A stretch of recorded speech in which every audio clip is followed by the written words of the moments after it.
Hey everyone, Yan Zhao back again.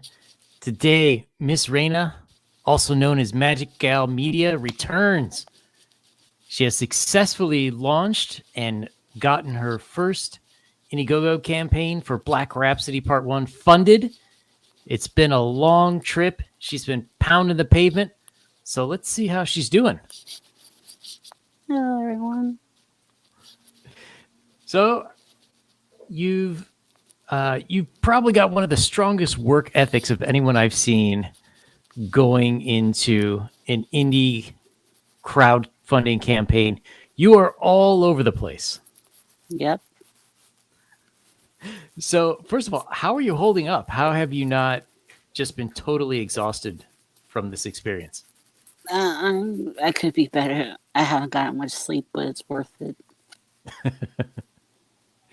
Uh, so, your campaign has about 14 days left. Um, what are your plans between now and the next 14 days? Just every day, more and more shows, or do you have anything else planned? It's gonna be mainly shows. Yeah, just shows as of right now. All right. And so, one of the things that really surprised me about your campaign was just how quickly the book itself got funded. I was really surprised by the number of backers you had on the mailing list. And, once it opened, it was funded pretty much right away. What do you think the secret was? Utilizing Twitter effectively, constantly promoting on certain hashtags. I had literally like a total of 709 signups by the time I launched. Wow, that's amazing. And so, how did you kind of figure out, where to go? Exploring different scenes. Yes, yes, Dark Bobcat. Seeing like popular hashtags, seeing how many people respond and promote on those hashtags, which actually really help. Like work in progress Wednesdays and self promo Saturdays are probably the top promo hashtags you want to look at if you want to get eyes on your campaign.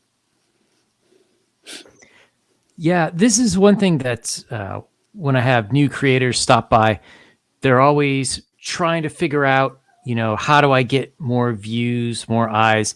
And to me, it's real interesting that you nailed it before your first campaign. Hmm. Uh, so, did was there anyone advising you, or was this just all trial and error by yourself? By myself mainly. I have experience as a social media manager in the past. Okay, all right, so that definitely helps. Hmm.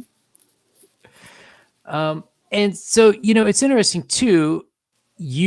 I've seen you do one thing that I've mentioned to people, but people don't really pick up on, and that's that I've seen you on more shows than just comic book shows.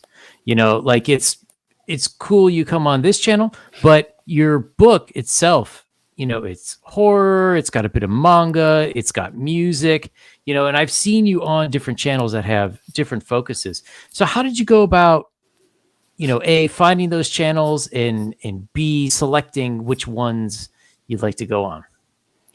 I found most of these channels through Twitter and seeing other people promoting certain channels, which gave me an indication that this was a comic friendly channel or like me or like a newcomer comic creator friendly channel. I would sometimes would look at posts that people made saying that if they can what shows they can come on, and I would like bookmark that post to see what shows I can come on myself. Mm-hmm. But I also had other Interesting. people helping me, like pointing me in the right direction. That's Yeah. I think the indie comics community is pretty good overall about trying to hook everybody up, trying to help somebody else to get their message out. Yep. Um, All right. So, one of the other things that I saw you do, which I thought was interesting because you generally only see this on larger creators, is that you had a contest. Yeah, I had an art contest for that. The winner of the contest will have their art or be a print. And how was the response to that overall? It was slow in the beginning, but certain friends that helped boost me also gave me pointers of what shows I can come on to promote it. I think one of those shows were drawn and quartered, which Oh, provided nice. a lot of good art pieces that I was not expecting to get. Just there were some really good pieces, so it made choosing a winner difficult. And at the end of the day, how did you? What made you pick the winning piece? It was the aesthetic, like how good the composition, artwork, and colors were. All right. So, one thing that I also like to see is that you clearly worked on and developed your Indiegogo page. So, why don't you run us through it real quick for anyone who doesn't know? What exactly is Black Rhapsody? Black Rhapsody is a 35-page plus horror cult thriller comic book about singers imbued with the power of the goddesses of old in an uphill fight against a Lovecraftian pop star and her evil music empire. Uh, yeah, I love how it's, it combines like music, empires, and like recording companies and ancient gods. That just doesn't seem like that mashup would be intuitive, but it's such a great combination. Yeah. All right. So, why don't you run us through the campaign itself a little bit here? So, you did mention 35 pages. What sort of options do people have? Well, the first one is the feature tier, which is an all-in-one tier and includes an acrylic sandy 18 by 24 poster of the cover art, the physical and digital copies of the book with the standard cover, two pinup prints.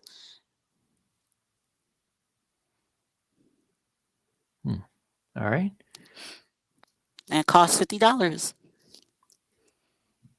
So, all in all, not uh, an extravagant price for everything you get with it. hmm Uh, and then I see you also have a digital print.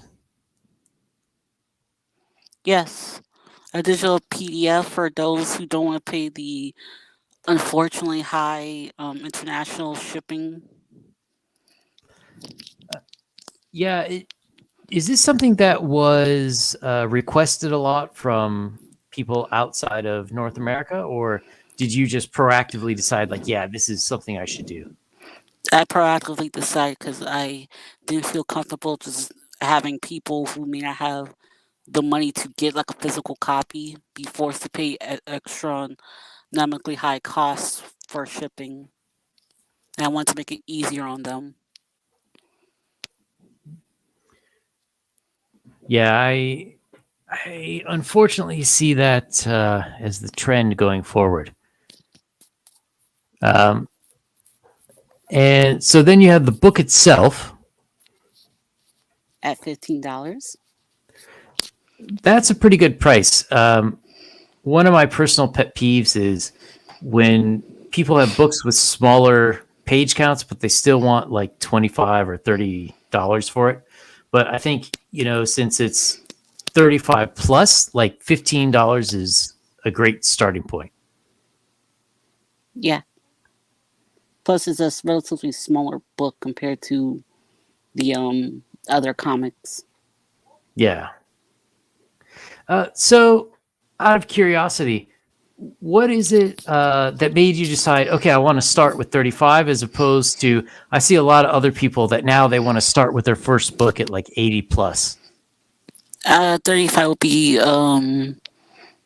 sufficient to tell the first part of the story, because I originally had 100 pages, and my artist, she was kind of overwhelmed, so we got something together and decided to cut it to 35 to kind of ease the workload on her.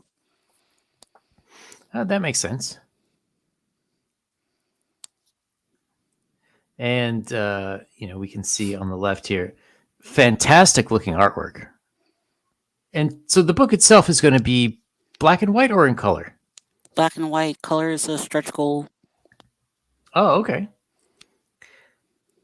Let's see. So you've got your book with the prince, and I see your get drawn in option was sold out. Yep. Is this something that people requested a lot? I'm curious because I've seen some other people do it, and every single time it always seems like there's people who want to be in the comics. Yeah, this was requested a lot. It was originally 2 slots, but then I expanded to like 5 and went within a week. It was gone Wow, within a week, so yeah. that's impressive. All right, so we go down a bit.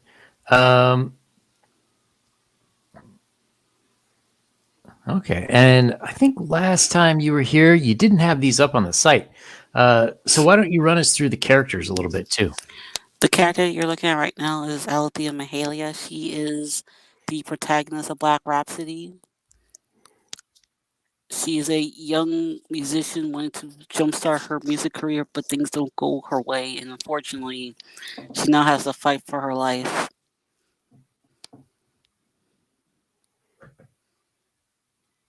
All right.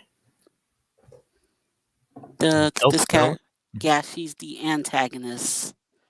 She's an Asian god turned pop star. She wishes to remain number one. A confrontation between her and Alethea kicks off the story. I'm not gonna say what happens between them, but let's just say egos involved. That sounds like a lot of fun. So let's see. Got the standee, and you mentioned stretch goals, which I think are. Here we go. So we hit the first stretch goal, which is the secret variant cover and not safe for work pinup. Yes. And so You exactly hit 8,000. it. So do you think? How do you think it'll be with the other two? Are you optimistic? Yeah, I'm optimistic. The campaign it's been steady, but it's getting there.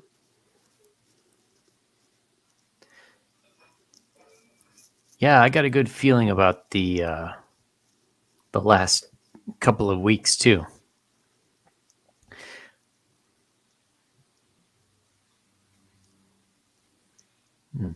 And out of curiosity, will this be the kind of coloring that if you hit that 8,000, that'll do, or like what more like flats, or what kind of coloring are you thinking of using?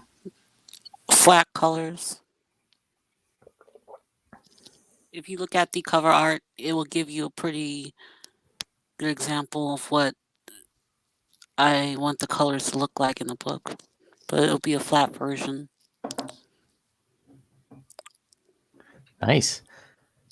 So now that this is, well, it's definitely gotten funded, so it's definitely a go. Have you thought about the future of the series? Now, you mentioned you had a much longer story that you cut down. Are there other parts that you're looking to tell? Yes. I am planning on making this an ongoing series.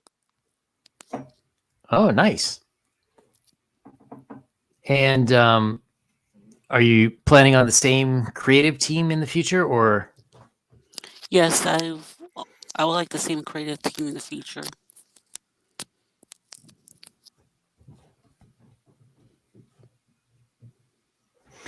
All right. So you mentioned ongoing. Is this sort of like mainstream comics where it's open ended forever, or do you have a definite ending in mind where you think it's going to go? I have an ending in mind for the series, Mhm. but it'll be a while before we get there. Okay. So it'll be several years at least. Yes. And have you thought of any other series you'd like to do, or you're just going to concentrate on this? I have other series I would like to do, but that's like not gonna be for a while. Okay. So now that you sort of have this one campaign almost completely under your belt, are there any sort of like takeaways in terms of like, oh, I should have done this thing, or next time I want to try this other thing? Um, I will. I should have gotten like assets for the campaign, but the problem is assets kind of cost money. So Yeah. I do struggle financially with getting certain assets for certain stuff. Well, that's I, certainly understandable for the first campaign. yeah. Also, I would suggest to keep it simple because a lot of people was suggesting was suggesting for me to add all this extra stuff like 3D model statues, other artwork, other things that it just became too much. I originally wanted to do a music album, but I had to scrap that due to the fact that one, it's difficult to find an artist, a music artist, and two, Yeah. it's just figure out the logistics of trying to get that to people was just taxing. It just became too much at the end. Yeah, that makes sense. And two, I think you've done it pretty much exactly the best way that you can for our first one. Like, even if you look at guys like, Tim Lim and Mark Pellegrini with their Common America series, they're making those kind of figures now and they're making extra stuff now, but it took them several years to get to the position they're in. I think you've set your goals pretty wisely. Everything that you picked, you should be able to deliver. And I think that's the most important thing for a first timer is once you prove like, yeah, I got the goods, I can deliver a quality book, then the next time around, you're going to have really good word of mouth. Hmm.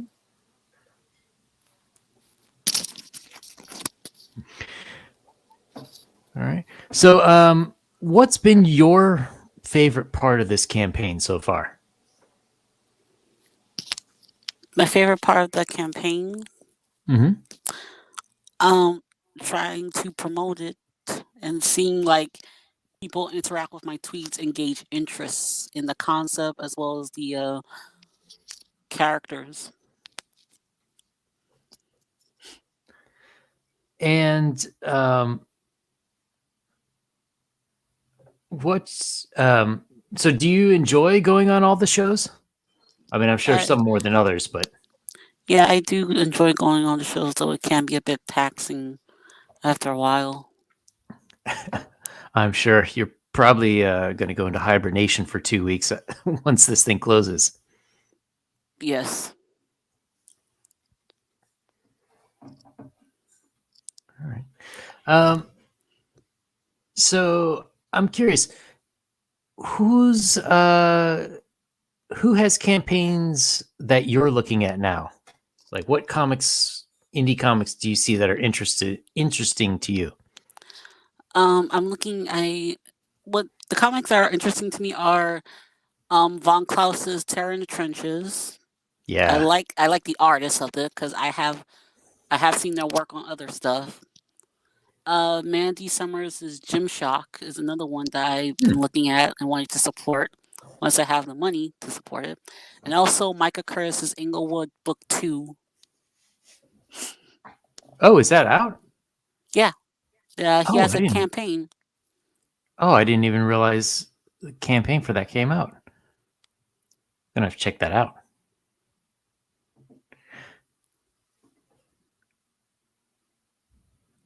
Yeah, it's really good. The art is great. If Yeah, you're into like street level stories. I really like book one. Oh, cool.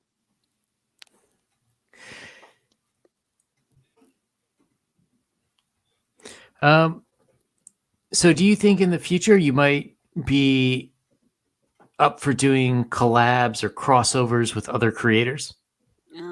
Not really. I prefer to just do my own projects. Hmm.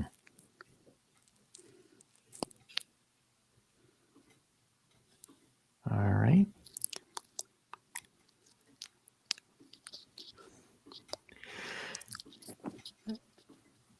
So as we go forward in the series, not to give too many spoilers away, but do you see in the series there being more gods or Oh at yes, there's gonna least? be way more gods. Oh, okay. And so I remember last time you were talking about a lot of the traditional gods you picked had like Egyptian or Greek influences. Are we going to see more from around the world, or Yeah, like mostly focusing on there? no, there's gonna be like all types of mythology from around the world. It's just that I specifically just chose Greek gods for this particular arc of the story. But you will see gods of other pantheons. And are they all going to be like music related, or are we Yep. going to see like, oh, cool?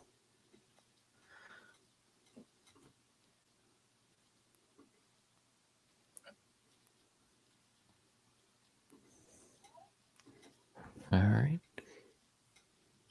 And so in the future, do you think you're going to keep like the books about the same size? Like, is the 35 to 40-ish page like the sweet spot? Or do you think like after you have a little more cash as a result from this one, you might say, okay, now's the time to do that 80-page book? I might keep it as is. Uh, yeah, I just prefer to keep it. I might do like a huge volume one once I have like enough of the Mm-hmm. book out eventually. Yeah, those are always great because you can pick up a lot of new readers if they have a way to get the backstories.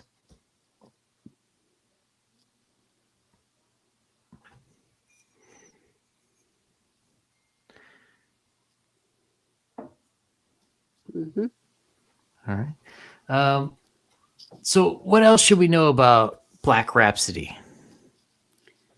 Black Rhapsody has a lot of like manga and anime influence as well. It was inspired by works like Berserk, Madoka Magica, as well as Gemini Holograms, which I know is not like anime and manga, but it has that female band music theme. Yeah, I think Gem was animated in Japan back in the 80s. So, I don't know.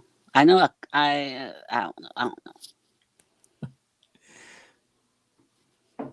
all right.